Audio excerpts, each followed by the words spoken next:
I'm George Galloway, and I present كلمة on Mayadeen television.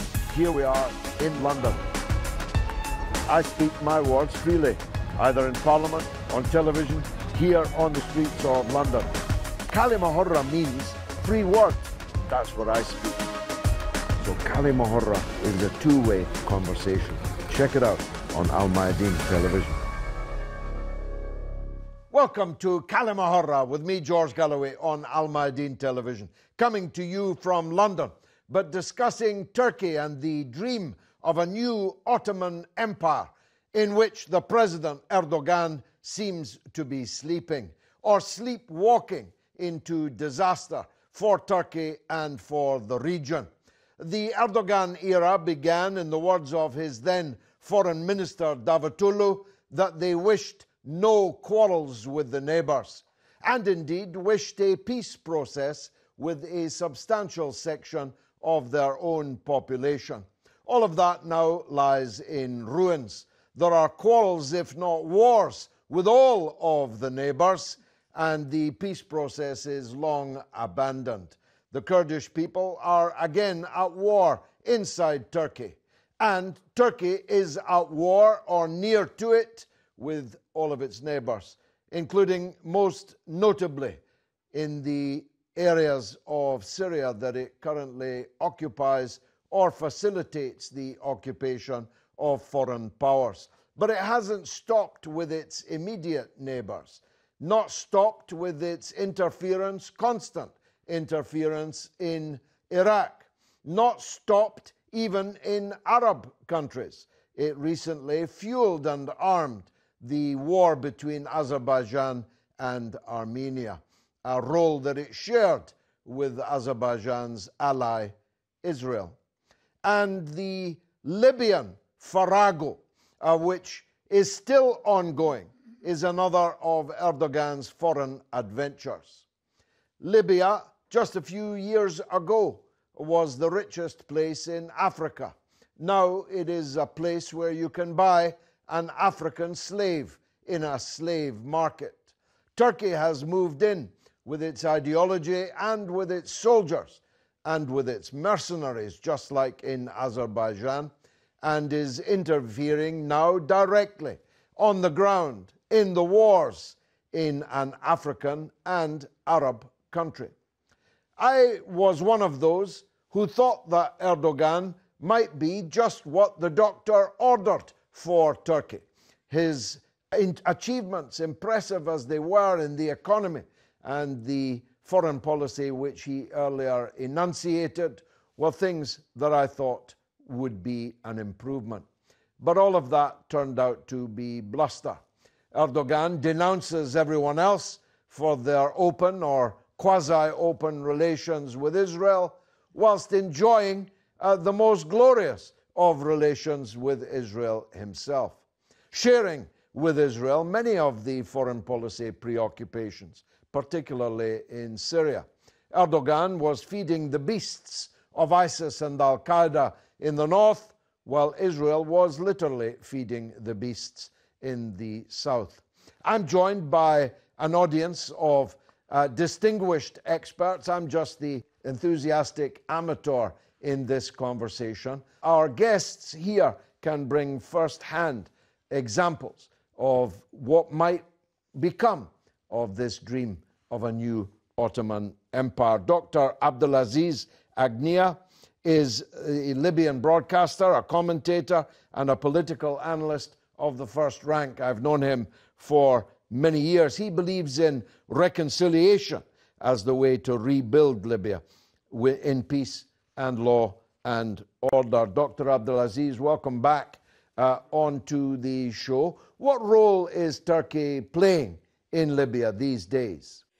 First of all, let me put one point for all Libyans, that the problem in Libya is our problems, and we need to solve it by our hands. Despite all the external intervention in Libya since 2011, we're still in chaos, and they take advantage of us, many either neighbor countries or just like Turkey today. Turkey today, it's feed the country with mercenary. They try to dream about. They talk about Ottoman Empire. They talk about even some Libyans who've been in Libya for a long time. We never know that they are belong to Turkey. Now he is tried to interfere in the Libyan society and segregate us as one part is a Turkish because their grand ancestor of the Turkish Ottoman Empire in Libya 400 years ago. So he tried to manipulate even some sort of helper or try to bring Turkey to Libya, who's controlling Tripoli and west part of Libya.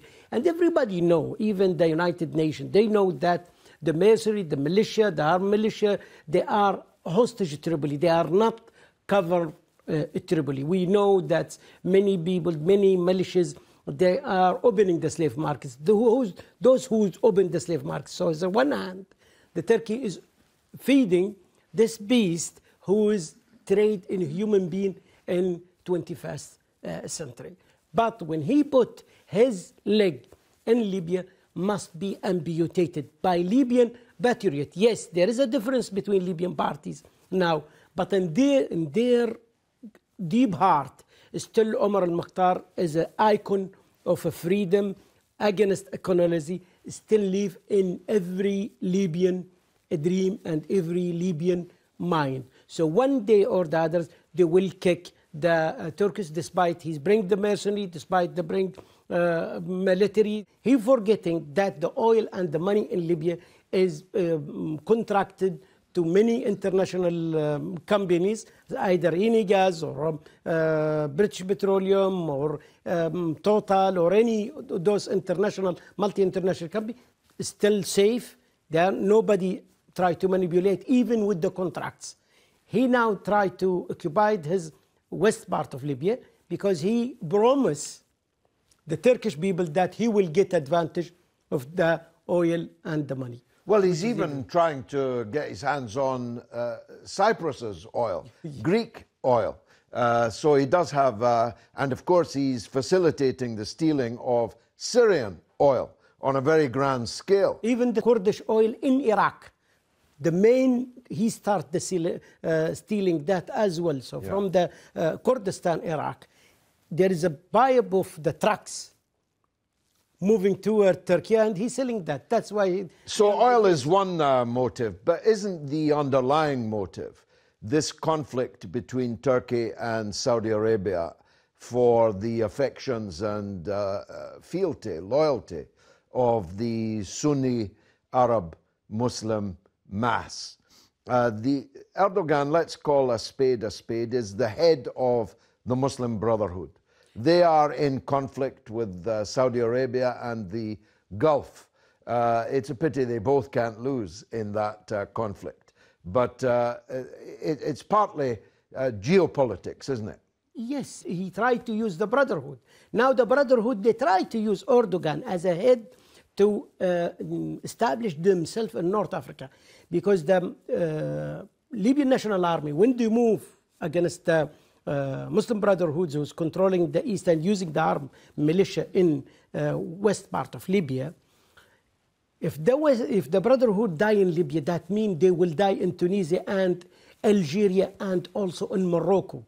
So the Brotherhood lifeline now is together with Erdogan. That's why they're bringing Erdogan to Libya to establish themselves institutionally for whole north of Africa. They have problem with Egypt, so they're fighting with Egypt. If the Egypt win the war and they make peace in Libya, that means the Brotherhood will die. There is also united between, let's say, stagely united, not continuous, between Erdogan and Qatar and the Brotherhood. And they feed the Brotherhood because they need to take advantage of these countries. So the Saudi Arabia and United Arab Emirates against the Brotherhood, because the Brotherhood, they like to take over those regions. If they take over this region, so become the matter of who's sitting or rule this region. So that's why there is a big problem between Brotherhood and in the Gulf states, or between the Brotherhood and using Erdogan to control these things. Because we know the Brotherhood Arab Brotherhood, the main hub for them is Egypt, because they lost Egypt. Now they struggle to catch, to grab everything. They use the fascists, Muslim fascists, jihadists. They use those parties to establish themselves or to integrate in the society. Libya, because it's still fragile since 10 years, still moving, still flaming and fighting. So the Brotherhood, they try to use this surface flammable to go deeper inside and to create new members for their parties. But because with their miss to manipulate the country, not like Brotherhood in Tunis. For example, Brotherhood in Tunis, they didn't come down to the street to fight and to flame everything like what they did in Libya. In Tunis, they still there fighting against who's controlled the parliament, who's controlled the government, and they are playing with the little margin of risk. In Libya, the completely disaster, it's and with the bring Erdogan, a zero-sum game. Yeah. Ella Rule, you are the leader of Britain's communists. How do you view the role of Erdogan in places like Libya? Well, listening to the last speaker, one of the things which struck me is that it wasn't Turkey that caused the bombing and the overthrow of Gaddafi. It was NATO, and it was British. Well, Turkey is a member of NATO, of course. Of course, but basically it was US imperialism that drove that. And what it seems to me now is that Erdogan is being used as a cat's paw to prevent the Libyan people themselves from taking back control of their country. I mean, the vast majority of ordinary Libyans, as I understand it, are supporting of Haftar, who at least is a nationalist, who at least would want to maintain control over the country's assets for the benefit of the Libyan people and to restore what it used to have, its high standard of living, its support for the surrounding countries. That's what Haftar is seen as, and that's why Haftar is the enemy as far as imperialism is concerned. Everyone wants Haftar defeated. But here comes Turkey, all happy to, send Italians to go and get themselves killed in the interests of keeping Haftar out. So as far as I'm concerned, there's a level at which Erdogan is just a cat's paw. Sure, but he is reaching in every direction. Oh, yeah. And thus the thesis that he's seeking to recreate the Ottoman Empire bears examination, doesn't it? Oh, well, yes, he can seek. But whether he'll get remains to be seen. His forces are in Iraq, his forces are in Syria, his navy is menacing Cyprus and Greece, his forces are in Azerbaijan, and now they're in Libya. That is quite a reach. Harpal Brar, you're a veteran politician and author. How does it look to you from this distance? What I look at it, George, and thank you for having me on this program, and what I look at it is that really behind all that, Ella Rule is quite right, you must see the hand of US imperialism and its junior imperialist allies. Erdogan is somebody who's unleashed on the region by imperialism. But there comes a time when contradictions arise between the flunky and the master. And they're not always singing from the same hymn sheet. So everywhere you see something done by Erdogan, it looks all right. Like you said, you thought he might change Turkey for the better. And on the other hand, the following day, he'll do something just the opposite. When you look at the whole map of the Middle East, which we must do, there is an alliance, there's a coalition of the arch-reactionary and counter-revolutionary forces headed by US imperialism. Israel, Saudi Arabia, Erdogan all want to overthrow the Iranian regime. Whether you agree with the Iranian regime or not, it is an anti-imperialist regime and has been a thorn in the side of imperialism ever since the Iranian Revolution of 1979. On that, they are all agreed. So there's a kind of tacit collaboration between Israel and Erdogan in the case of Syria. And then there are other areas on the question of Saudi Arabia. They're all quietly working towards the recognition of Israel.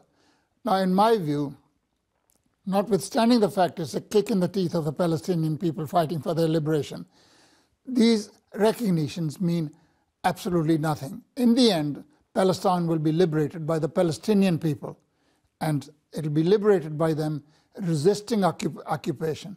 Now, what Erdogan, being the fool he is, hasn't learned, he could have learned from Israel. They both want to colonize various areas of the Middle East. Israelis are colonizing Palestinian lands, and Erdogan wants to do parts of Syria, parts of Libya, but they've come too late for the age of colonialism. Colonialism went out of fashion, at least by the 1960s, and their attempts to colonize these areas will not get anywhere. Erdogan tries to get himself some leeway by having some kind of uneasy relations with Putin's Russia. But it doesn't always work like that, because everywhere he's in contradiction with the Russians, in the case of Libya, in the case of Azerbaijan, in the case of Syria. And I think he's grown far too big for his boots, and he'll come a cropper. Last time he was saved from overthrow by his own army and civilian people, thanks to the Russians giving him information, get out of wherever you are, otherwise you are in trouble. And they might not want to do that next time. There's nothing humanitarian about their interventions. They don't give a damn about their own people, let alone going and helping people in Libya or Syria. It's all about oil, it's all about having spheres of influence, and it's all about looting other people's wealth. Let's go to the United States, to New York, to meet a man that I first came across in the struggle to try and stop the war on Iraq. Although a former US Marines intelligence officer and a former arms inspector, he came to see and came to speak, more importantly, about the lies that led up to the invasion and occupation of Iraq. He is, of course, Scott Ritter, and he joins us now from New York. Welcome, Scott.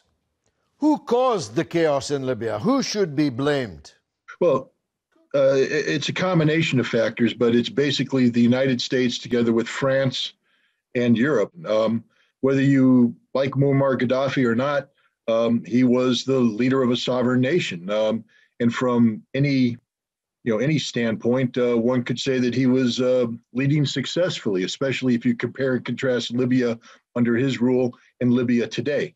But the blame rests solely on the United States, France, and Europe, who intervened in the affairs of a sovereign state with the sole intent of removing a sovereign leader from power. It was the Western powers that brought this chaos to Libya. So how did it end up where Russia and Turkey are the powers on the ground? Well, as is the case in almost every intervention that the United States has led that leads to regime change, we are soon confronted with the failure of our intervention. The fact that what we replaced is far better than what we seek to replace it with, and then we abandon ship, and that's what happened in Libya. We quickly disengaged in Libya, leaving chaos and anarchy in our wake. And there, then what happens is the state that remains falls back on its historical foundations. And Libya is a state that historically has two primary areas, one operating out of Tripoli, one out of Benghazi. And it also, we tend to forget that, Libya used to be part of the Ottoman Empire with deep cultural, historical ties to Turkey. And in this vacuum, Turkey has sought to reassert itself, not only for the benefit of Libya, but also for selfish reasons, taking advantage of the Libyan chaos to create a maritime border with Libya that Turkey is using to assert its rights in terms of underwater energy exploration, et cetera. So, this is why we see Turkey as a major player. We also see Russia seeking to inject itself into the situation to rebuild its Cold War presence in the area, to to make Russia a Mediterranean power. So, again, none of this would have happened if we had just let Muammar Gaddafi stay in power. But this is the state of affairs today. Could Western powers intervene again in Libya in the current circumstances? NATO was created in a Cold War environment to stop a threat that, frankly speaking, didn't exist. I mean, the idea was to keep Russia out of Europe by creating this military alliance. Russia had no intention of invading Western Europe. Yes, Turkey, Greece were nations where Russia was involved in, supporting domestic political change from forces inside that, might lend themselves towards, a Russian belief system, a communist belief system. And so we supported Turkey, we supported Greece's efforts to prevent that, and we brought them into this alliance. But those were artificial additions. NATO was primarily a transatlantic alliance between Western Europe and the United States. Turkey and Greece have always been, sort of artificial add-ons brought in as part of the process of containing Russia. But Turkey has its own regional aspirations, especially in the coming to power of Recep Erdogan, an autocratic leader who has distanced himself from the Kemalist Western leanings that are traditionally part of post-Ottoman Turkey. But yeah, in NATO today, with the Soviet Union collapse, NATO today is a alliance in search of a mission, and that mission has put its in direct confrontation with one of its members, Turkey. Is Turkey really trying to reestablish the Ottoman Empire? Why else would they be in Libya? Well, not just Libyan intervention, Syrian intervention in Azerbaijan, muscle flexing in Turkey, in Iraq, in northern Iraq. We should never forget that Turkey was, is, and always will be an Islamic state. We forget that Ottomanism wasn't about pan-Turkism as it was about pan-Islam, where Turkey sat at the head of a pan-Islamic empire, alliance, etc. After the Turkish Revolution and the forming of the Turkish Republic, the West tend to view Turkey as a singularity, this pro-Western secular state that was aligned with Western values. That's just not the case. Turkey is an expression and will continue to be an expression of pan-Islamic values, pan-Islamic aspirations, and Turkey's intervention in Libya is the modern manifestation of this. We'll be right back after this with much more debate. Stay tuned.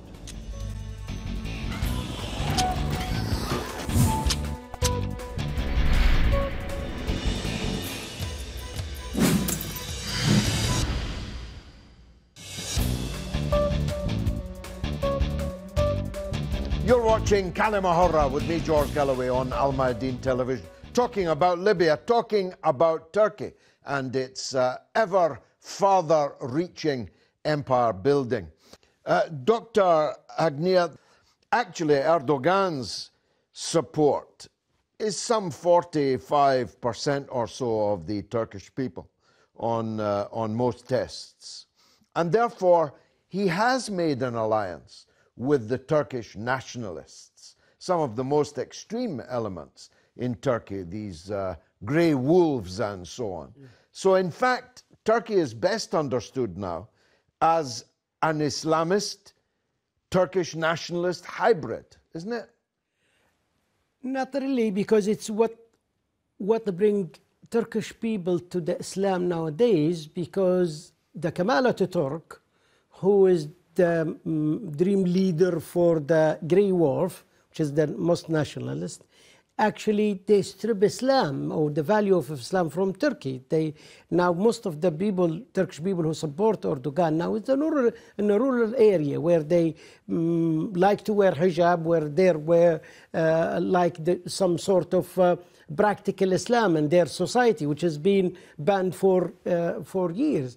But Erdogan itself is made like the colonial party or the political party who control Hungary or Poland nowadays, because they withdraw themselves from the Geneva contract or intervention, saying that they protect women's rights. So he froze that part is his country, which is to give the freedom for the women to speak, to wear whatever they like, to do whatever they like with their lives. So he had two ways to manipulate the Turkey for their economy and for their ambitions to seek control of their sea. You know, that's if you are in a Turkey mainland, you jump in the sea, you find yourself in the Greece territorial water. So it's a quite bizarre situation in this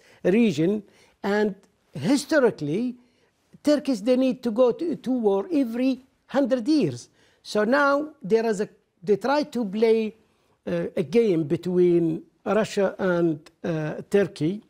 They have a good relationship, economic relationship, billions of dollars between Russia and Turkey. In Libya, they sit like an enemy, but they are not an enemy because they are used themselves against the European Union, because the Libya, Turkish fear knocking in the European Union to join the European Union for how many years? For 35 years. They still knocking at the door. They saying they did everything, even the price on their products. And in the street of Istanbul, you find two prices. One is in a euro and one in a Turkish lira. Why? Because they are looking hardly to join these things. Now the Erdogan, they try to take it by revenge, occupying Libya, control European Union from south, squeeze the pipeline. You know, there's a green gas pipe coming from Melita in Libya. Eni gas operate this lines. Try to occupy it also, or put an influence in the debate which is going in Algeria, in Tunis as well. So he's playing with many things, using the national and the brotherhood and the dream of the ordinary Turkish people to bring a good Islamic government. As your guest from the United States said, they still Turkish as Islamists, but they are playing card with everybody. Harper, what did you think of Dr. Agnia's thesis? I'm not sure I agree with it entirely myself, that all the Libyans are against the foreign intervention. He made the point that all the Libyans have Omar Mukhtar in their heart, and they, in the end, are Libyan patriots and nationalists. Is that how it looks to you? No, it doesn't look to me like that. It's impossible for imperialism to operate in any land without some local flunkies. And there are flunkies, because the Libyan opposition is made up of royalists, supporters of the former King Idris, feudalists who did not want any of the radical reforms that were introduced subsequently in Libya. And it's composed of Islamic fundamentalists who are closer to Al-Qaeda and Saudi Arabia, etc. It's composed of people who treat Africans with contempt, and hence the slave markets there. It's composed of people who opposed Libya's policy of helping fellow African countries and even beyond, everywhere. So it's a very reactionary opposition, and these people have not gone, and they are there, and imperialism makes pretty good use of them. I mean, Haftar's story is a completely different story. It's another one. You know, he did live in Virginia for quite some time. 30 years, and he was captured in Chad when Libyan troops went there. Then he changed sides, and he was brought back literally later on by U.S. imperialism, like various Iraqis were brought in on American tanks to Iraq. Including the Iraqi Communist Party, incidentally. Well, yes, I mean, you know, there's no shortage of renegades in that circle either. And so this is precisely what was happening. People, or our own Stop the War coalition, they cannot see things below the surface. And in the end, really become allies of imperialism. Whether they wish to or not, I don't actually want to impute motives to them, but that's precisely what happens. Ella, Scott Ritter, he said something there which echoed in part what you said in the beginning, that the United States bore primary responsibility for what has happened in Libya, which virtually everyone could agree is now a disaster area. But if you read President Obama's memoirs, as I have forced myself to do, he says that Libya was the worst mistake of his presidency. It's my belief, and I was in the British Parliament at the time, that actually the primary responsibility for the disaster lies in London and Paris more than it lies in Washington, that the Obama administration had to be rather pulled into the war on Libya. Do you see it that way or not? Well, you know, it was all about oil at the end of the day. There was also the whole issue that Gaddafi was looking for a way of introducing a currency that would be a substitute for the dollar. And that, I think, was seen as a big threat in Wall Street. Of course, the French were very much at the forefront of saying, go in there and beat them all up. I'm not sure that the British were as keen as the French, but maybe my memory is failing me there. So there were a whole... We remember that scene, I'll never forget it. You'll definitely never forget it, of Sarkozy and Cameron in Benghazi declaring for democracy and so on. Yeah. It was quite interesting there were no Americans on the stage. Yeah. They may already have been having second thoughts. Let's hear from Dr. Mustafa Fetouri. He's in Paris, in France. He's a Libyan academic in management and an award-winning journalist and analyst. He's a recipient, for what it's worth, of the EU's Freedom of the Press Prize. Dr. Mustafa, welcome. Pleasure. Which countries, if any, have the upper hand in Libya now? Well, there is no, one Libya. Unfortunately, there is no one Libya to say that certain country has an upper hand over Libya as a whole, but we have a host of countries.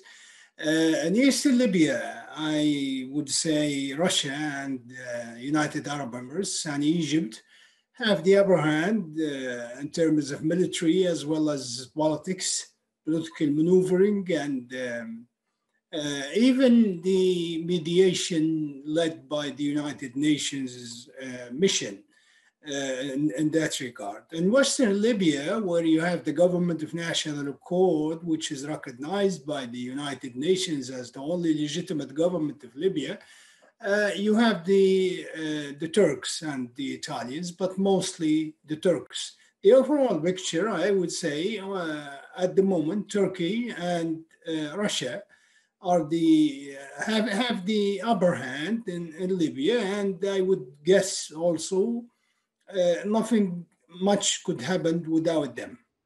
Could other powers, the US, for example, intervene and maybe introduce new resolutions? Well, I'm not sure if they are willing, first of all, and if they are willing, then the next question, how far they are prepared to go. If we start with the EU, which has a huge stake in Libya, because of the proximity of the country, just 1 hour flight from Rome, and the issue of the legal migrants, as well as trafficking of people, trafficking of drugs, and you name it. I am not sure the EU really is capable of delivering actual, say, boots on the ground in Libya for example, sustaining peace on the ground. The idea of having boots, European boots on the ground, has been discussed last October in the European Union, and it was immediately dropped because of the high risk of the operation itself, the high political cost to it. So the Europeans can hardly agree, as we know, in any external military operation, despite the fact that they committed a huge sin against Libya in 2011 when they supported the crazy Nicolas Sarkozy and his attack in Libya, launching the wider NATO attack in the country. That's for the EU. What do you think President Biden will do in a tattered Libya? For the US, I think with the country, with the America divided as it is today, and with Biden having so much trouble and so many problems, complicated one domestically to start what he has to handle, I am not sure he will have the time for Libya. And I must recall here that Mr. Biden, when he was a vice president to Barack Obama, in 2011, he actually rejected the idea of military intervention in Libya, and he only changed his mind afterwards because his boss, wanted to go ahead with the military intervention, and the end is here. I know that the end product of Libya, we see it today, we live it today. And I remember also from press reports, Mr. Biden at the time asked the simple question, what will happen to Libya once the Gaddafi regime was toppled? And nobody gave him an answer at the time. And 10 years later, nobody is able to give him an answer, not even himself as a president of the United States. So I'm not sure either countries, either whether the EU or the US will be able to do much in Libya. It has to go back to Russia and Turkey. And unfortunately, and of course, their Libyan proxies, without the Libyan local proxies and agents, if you like, we wouldn't have that situation anyway. That all sounded quite plausible to me, Doctor. Just Libya's the scramble for Africa of 19th century in microcosm. You have all these imperialist countries swarming over your country and its resources and its strategically important place on the map in the world. But only one power really has a plan, and that power is Turkey. What did you think of that thesis? No, it's a dream, not a plan. Like you say, Erdogan dream. Erdogan dream is talking. He talking that he will bring the Ottoman Empire. He talk about he doesn't have troop in the ground. And after, let's say, his victory or the colony agents, which is controlled Tripoli, they say their victory, he came over and he admire the troop and they give them certificate, and even he bring his actors to play with them in New Year Eve. So the presence of their troops in the ground is really, that's why all the Libyans know that the mercenary and the Turkish troop, they are in Libya, they're working for their interests. So he speak out and he dream of controlling Libya. That's why I said most of the Libyan, they are against the Western interference, and they listen. Even a few of them, they're still working in this for their personal interest, and they're still the agents for the imperialism or for the Turkish, for everybody. Throw any piece of meat to them to eat it. Even if they throw them their children or their grandma or their country history. Like what happened when the Islamic fascists controlled Libya. One of them is Belhaj. He controlled Tripoli. What he did, because he had a problem with the United Kingdom, they catch him, and because there's a security deal to exchange the criminal around the world. So he was one of the part of the exchange between Libyan government, which is the Gaddafi era, and United Kingdom government. So there is some sort of deal. What he did simply, he had all the security archive, which is belonged to Libya, not to the Gaddafi regime or to anybody regime, and he delivered it simply to his lawyer office or anything, to just defeat him. So that's the sort of agent Libya had, and as a source of disease, as a source of destruction in the country, as a source of wolf who bring every mercenary to their country to control the oil and to control the money and control the Tripoli. They don't get out of Tripoli. Even when we say a legitimate government, it's not a legitimate government. It's born in Skhirat, in Maghreb, and it's just between some sort of party, and simply the United Nations give them as a recognized country. How dare we can call them as a recognized government? They don't have legitimacy from the Libyan parliament. They don't have legitimacy from the Libyan people, and they control Tripoli. Do you know what, George? They don't travel. They don't get out of Tripoli for 15 kilometers, for about 10 miles. They don't go. They couldn't go because the situation is not they controlling. There's militia. Arms control each base. The Misrata, for example, militia of the Misrata, they are controlling, they are country inside the country.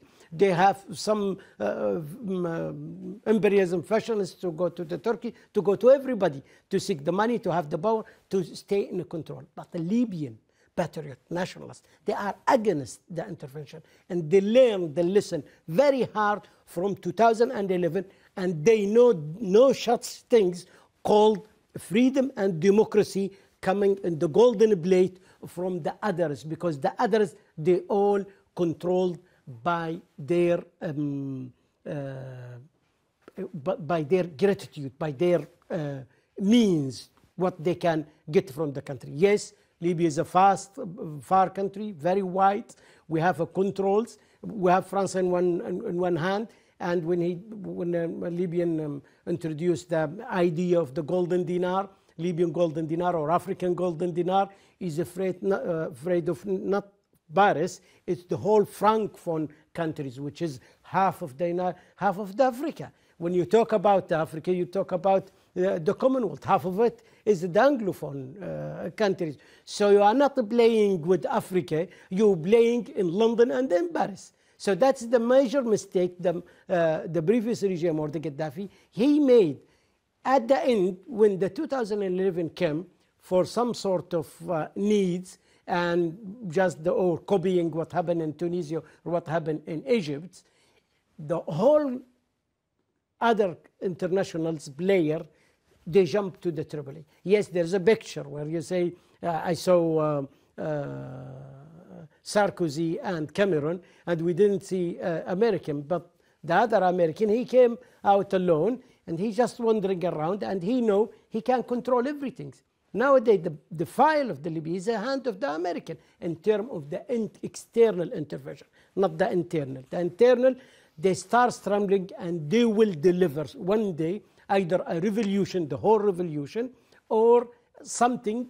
They kick out those imperialism agents or the tail of the Erdogan. And Erdogan, we are not responsible about the dream of Erdogan, because the dream of Erdogan and taking the country to the war with the neighbors, it will end him inside Turkey, not in Libya. Dr. Mustafa, what does Turkey want to achieve in Libya? Well, they would like to achieve a lot. I'm not very, I'm not very certain about the Russians, because the Russians they don't appear to have a very sustained long-term plan or a goal in Libya, unlike the Turks. Mr. Erdogan has a very long-term plan for Libya, very strategic plan for Libya.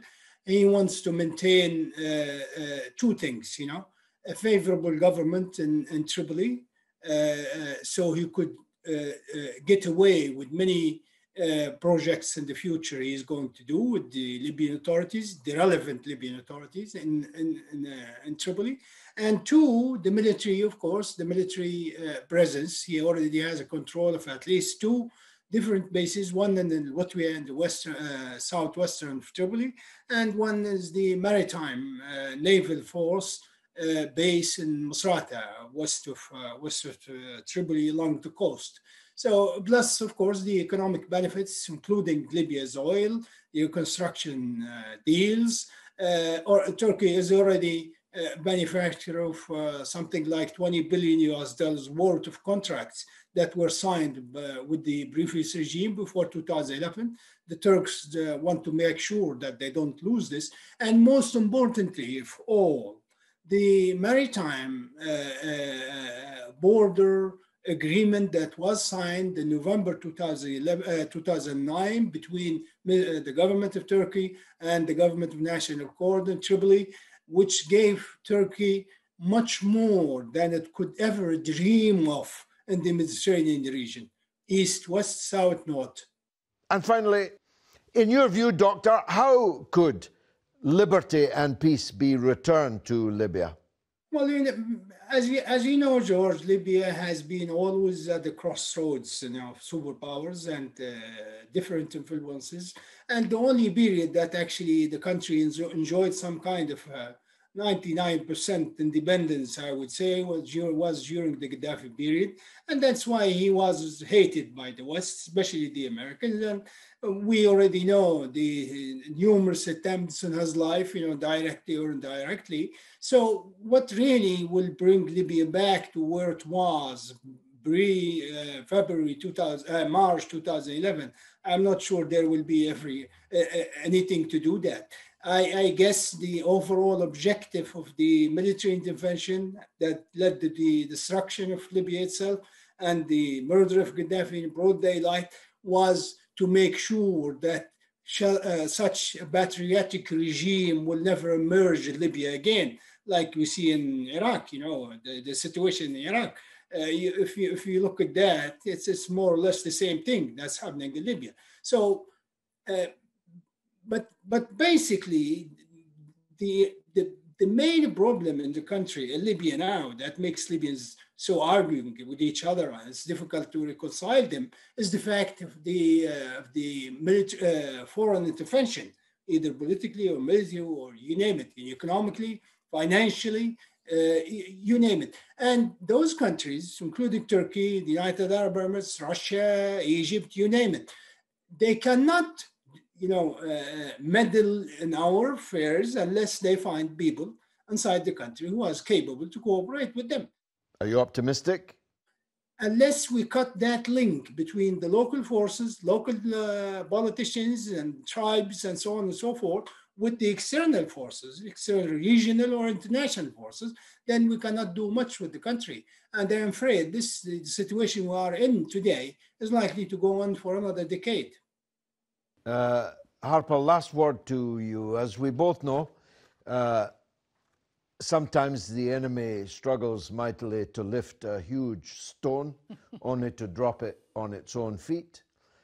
Is that what's happened here? We heard from Scott Ritter, I personally believe this, that in Washington there is a feeling that it would have actually been better to leave Gaddafi there. After all, he was playing ball, he was disarming, he was giving out contracts, even bribes to Western politicians. And now they have a totally unpredictable set of potential outcomes. Russia could come out on top. Erdogan, a flunky, but one that cannot be relied upon. Do you think maybe it's a stone that they've dropped on their own feet? Who? Imperialism. Oh, absolutely. I mean, it's not really, forget about the monkeys, look at the organ grinders. I think if you look at American imperialism, the state in which it is, the seeds of its own destruction are there, and they are not actually laid by just chance. It's the wars they've been waging ever since the Second World War, which have slowly but surely destroyed their whole prestige and their whole moral effect that they had on people, misconceived in my view. They never had any they should never have had any. But they had soft power. They had soft power. That has disappeared. And you can see what is happening in Washington these days. It's a wonderful sight. As Chairman Mao once famously said during the War of Liberation against Japan, there is chaos everywhere under heaven. The situation is wonderful. I mean, this chaos, I don't know why people are saying, oh, well, we want a rules-based order. What they want to do is want to go back to pre-Trump days where everybody was singing from the same hymn sheet. Americans gave orders, and the junior imperialist Jumped. partners, as well as their flunkies in the third world, followed suit. Now everybody has got their own agenda. I mean, the very people who wouldn't dare say boo to Trump are now demanding that he should be cut off from the social media. They're demanding he should be prosecuted. They're demanding he should be impeached. Impeached for doing exactly the same thing that the previous administrations were doing. What was he wanting to do? He was trying basically to say, my election is stolen. Well, for 4 years, this was the mantra that the Democratic Party indulged in, that he's stolen the election because of Russian interference. And Trump quite rightly said, be careful what you wish for. They are actually creating the seeds of their own destruction. And I think they will be, in the end, brought down by the American people. You might have had very little hope from the American people, but times they are changing, and times are changing. There is far more a stir in the American population. They don't trust their government. It's a least trusted government in the Western world, and they don't trust because every time they have been asked to believe something, it's turned out to be a lie. They're slow learners, but they're learning, and that's precisely what is happening. They've dropped several rocks on their own feet. I'm going to quit while I'm ahead. Harpal Brar quoting Bob Dylan. The times they are a-changing indeed. Well, there's much more to be said, but no more time to say it. Thanks for watching كلمة on Al Mayadeen television with George Galloway.